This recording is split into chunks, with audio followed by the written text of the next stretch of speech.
طالب انا من اول يوم بقول له انا بحبه جدا، ودايما بقول له حبيبي لانه هو صوت قريب قوي للقلب، قوي قوي يا طالب. انا حقيقي بحب صوتك. ردوا الليالي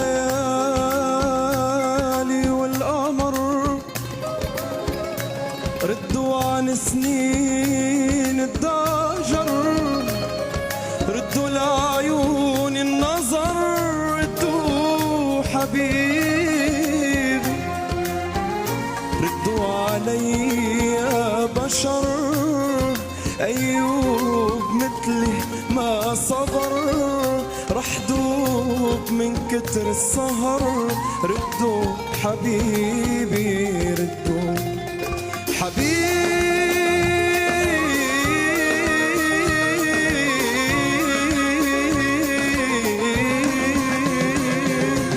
طالب اليوم طلبتنا طلب جميل جدا. والله حبيبي والله فرحتني اليوم، فرحتني حبيبي، الله يسعدك. يعني اليوم انت مختلف عن الحلقة اللي فاتت، وفعلا اليوم اثبت وجودك. بالتوفيق يا حبيبي. شكرا ابو خالد. ست انغام.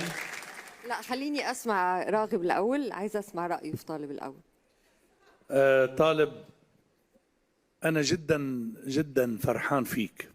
أنت على مستوى خامة الصوت اللي عندك قماشة صوت كتير حلوة، والطريقة اللي عم تتعامل مع قماشة الصوت عم تعرف تماما هذا الصوت كيف تدولبه وكيف تلعب بهذا الصوت.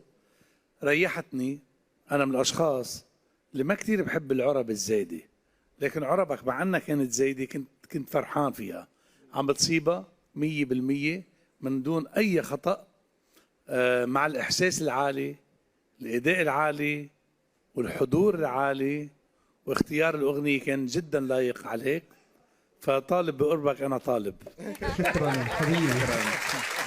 شكرا استاذ راغب. ست انغام تتفقي؟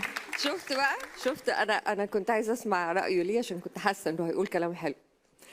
طالب انا من اول يوم بقول له انا بحبه جدا، ودايما بقول له حبيبي لانه هو صوت قريب قوي للقلب، قوي قوي يا طالب. انا حقيقي بحب صوتك، وبحب السلاسه اللي بتغني بيها، والطراوه اللي في صوتك، والاداء الناعم الشيك اللي في مكان والموزون. فانت يا طالب يعني شو احكي انا هلا؟ والله انا فرحانه انك في فريقي بجد. انت من الاصوات اللي انا هفضل احبها على طول حقيقي، وبتمنى لك مستقبل كبير ورائع لانك تستاهل يا حبيبي.